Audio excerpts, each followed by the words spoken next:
Nyamavhuvhu tauya Nhau dzanyasi dzomanhoko zuva rechigumiro ribodzi mwedzi uno waNyamavhuvhu apo tiri kurangarira mazuva 60 kubva pasungiwa Jobhosikara pabodzi bona Godfrey Sitole pakaita kunyangariwa kana bhero wakatoita kunyimiwa.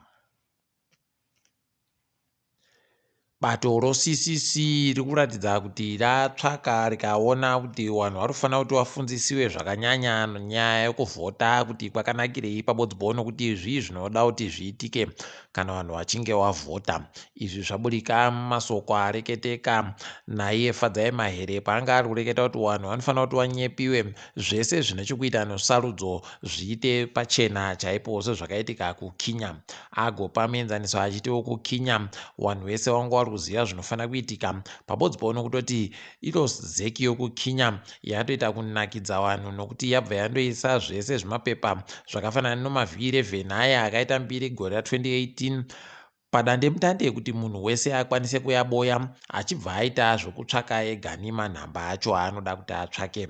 Tinozvitenda izvozvi, tinoti dai zvaramba zvakadando, daiwo kwedu vari vanokopawo dhoiri svinu, aiwa tiri kuziva kuti kwedu kunenge kwakanaka. Mumwe anonzi Freeman Chari aisa padande mutande chimwe chinhu chaari kuti icho chinobatsira kuti vanhu vakone kugoisa zvinenge zvaburika musarudzo nyore nyore chimbi chimbi. Andoti panenge pachindodiwa foni inotora mufananidzo iri nani pabodzi bono kuenda padande mutande kuti zviitike. Kana zvaitika izvozvo then zvinobva zvaburika zvese kuti zvinge zvaisiwa padande mutandepo kuitira kuti vakone kuona sarudzo dzinenge dzaburika kuti dzinenge dzamboburika sei. Kwai izvezvi atoisa vanhu vamubatsira kuti vaise nzvimbo dzokuvhotera dzinosvika zviuru 2 asi ari kuti basa richiri kudikana kuti nzvimbo dzese dzokuvhotera dzigoende konyoresiwa kuti ndopapi nopapi. Ipapa kwai vanenge vachida endai konyoresa pa www.chamisa2023.org. aiwa itai zviite zvakanaka mabuja. Henrietta Rushwaya kwai aribe kumhosva nomutongi munyika Nyasi aidi pakaita kunyangariwa chaipo. Ipapa apa ukaona abatiwa chaiye manja ese akaita kunona dowi achinzi aribe kana mhosva moziva kuti heno kuti mbanani vanenge vachizopuwa mhosvawo pakaita kunyangariwa. Izvi ndo zvataigara kureketa zviya kuti vanoendoita havo catch and release chibatereke chaicho zvakaita kunyangariwa chaiko. Wamunangagwa waenda kuVictoria Falls kwai kuno musangano watongi womukomesa uri kutanda mangwana wawaenda kooringa ikweyo nokureketa nawo. Tichagomba kuti zvinenge zviri kudini ikweyo tichigokunyepai. Kwaburika masoko okuti Kwai Chiwenga wari muchipatara kureketa kuno wazviendesa wegani kuchipatara kuti waende korapiwa heno zvavari kurapiwa tiribe kunyepiwa. Wareketawo waribe kunyepiwawo kuti chii chavari kuenda korapiwa cho. Charamba takaringa kuti zvinenge zvimbotekaira sei. Ichokwadi kuti kwai kana munhu achinge aona kuti kuna vanhu vari kumufina anogoisawo vanhu vache kuti vamurovere manja pese pese.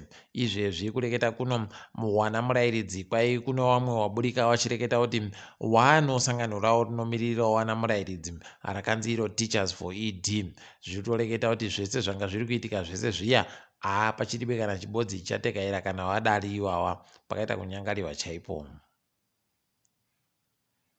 Wamonzora wagotoburika Nyasi wari kureketa iwo kuti kwai iwo ndo vane kadhi rojoka riya rokuti rigovhundutsa vanhu musarudzo dziri kuuya dzimba. Heno kuti vanhu varuda kuvhundutsawo ndowapi nokutoti ipapa munhu wese ari kuziziva kuti Wamonzora kana kupfutsiwa izvezvi wanenge watopedza pawo nokuti pachiribe kana chizvinu icho vari kuita kusanganisira nobato ravo rabva raita kuvhiringika chaiko musarudzo dzese dziri kuitiwa paribe kana chariri kuboya. Heno kuti zvinenge zvimbotekaira sei mupfungwa dzavomo ticharamba takandoringa.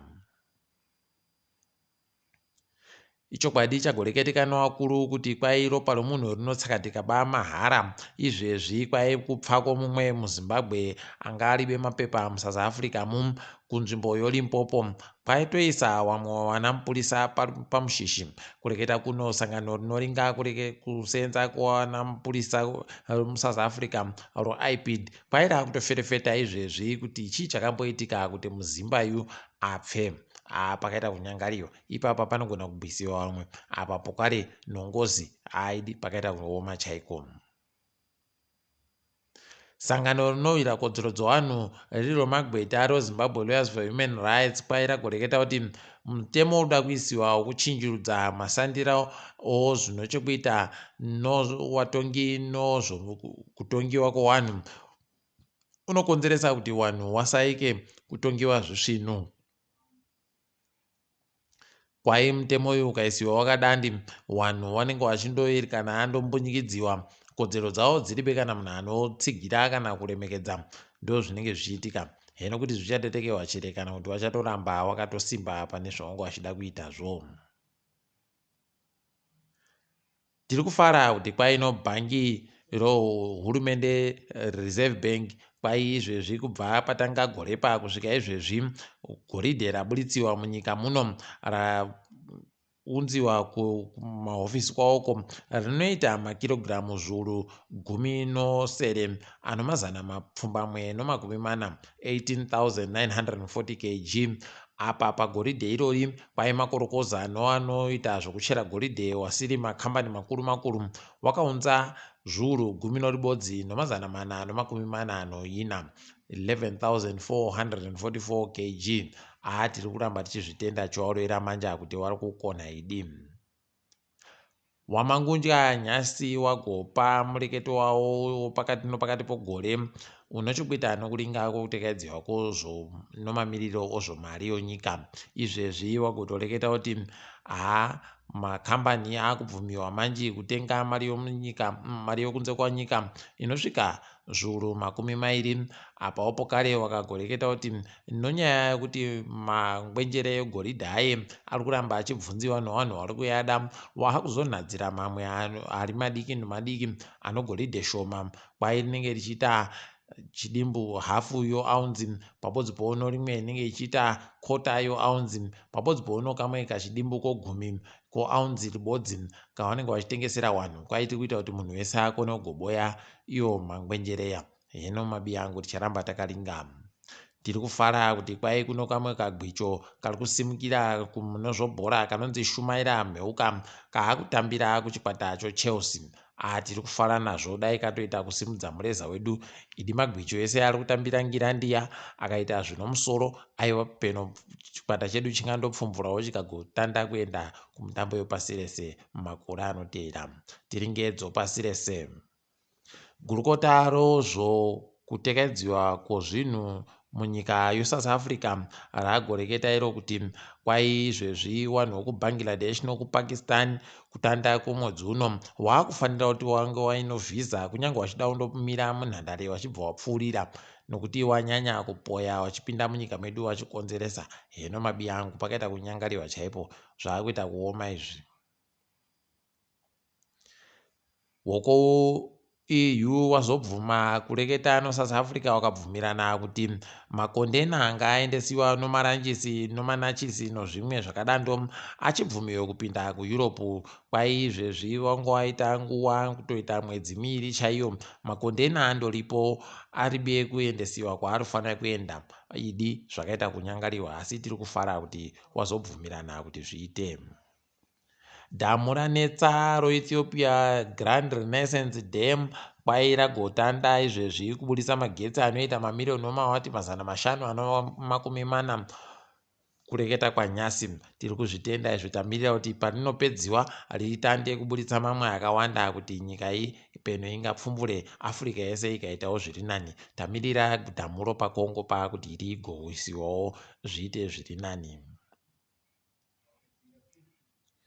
kuChad kwai izvezvi kwaisiwa mutemo nowakuru wechiIsiramu ikweyo kuti kwaiwana vanhukadzi vanoramba kana vachinzi ndoda kuroora wakufanira kubhadhara mari yechoupenzi inoita mari yokuamerica $23 kusvikira $30